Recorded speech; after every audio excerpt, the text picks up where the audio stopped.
Welcome back to Design Bundles YouTube channel. If you guys are new here, my name is Crystal. Today I'm going to show you guys how to apply HTV to a sweatshirt using your Cricut Easy Press. Now, whenever it comes to sweatshirts, they are a thicker material. So the question is, do you need to insert your Cricut pad on the inside or can you leave it underneath? I highly recommend that you guys place it on the inside. So what we're going to do is we're going to take our Cricut pad here and we're simply just going to go ahead and insert it. So you guys can see I'm opening up my sweatshirt here and we're just going to place this on the inside. Now you guys can see that I've got my Cricut pad right here underneath that first layer. So if we pull back here, you guys can see it's between the layers. So I don't have this thick, double layer to work through.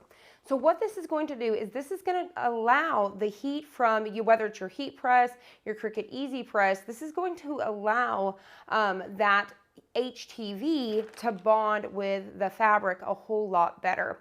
So for example, if you guys are using a heat press, you could definitely thread this onto your lower platen or even apply a pressing pillow in between those layers.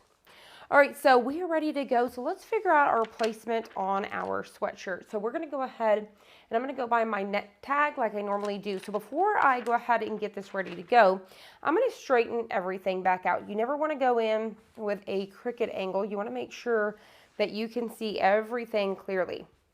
Now, one thing that you guys may notice on camera, my mat is a little bit crooked and that's okay. So as long as everything fits on this pad, we're going to be good to go. All right, so what we're going to do is we're going to take our design. I did 9x9. This is a large t-shirt. I actually could have made this even bigger, maybe did a 10x10 or so, but I did a 9x9 on this. I'm going to fold it in half. So I'm going to get that circle in a perfect circle. So I'm touching both sides of that to get it nice and even, get a little crease there. Then I'll bring it down to figure out my center. So I'm going to bring it down around 4 fingers or so. And then I'm just making sure my t-shirt is nice and straight.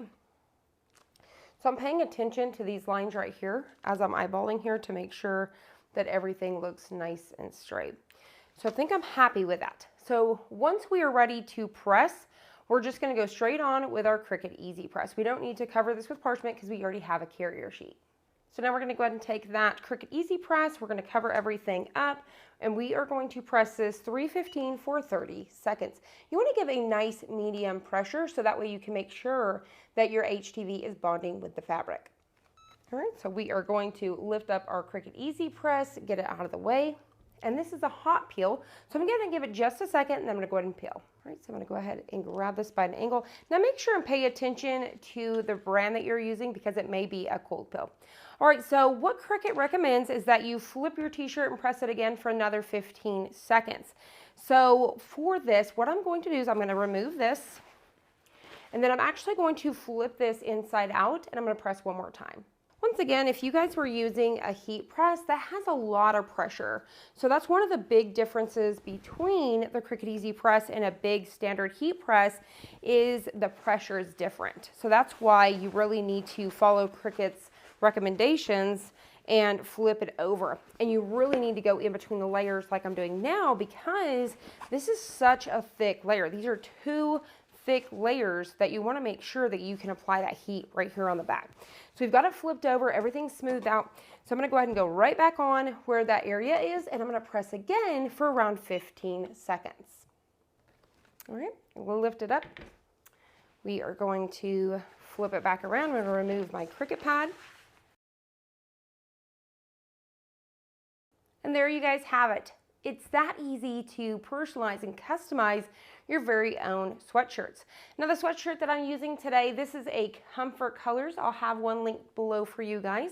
So you guys can definitely check this out. I love these. They are so nice and thick and the quality is great. Just keep in mind with Comfort Colors, the price is going to go up a little bit because the substrate costs a little bit more. So you guys are going to make a little bit more money on these as well. I hope you guys enjoyed this. I hope you found it helpful. If you did, please hit the like button down below and subscribe. And I'll see you guys on the next one.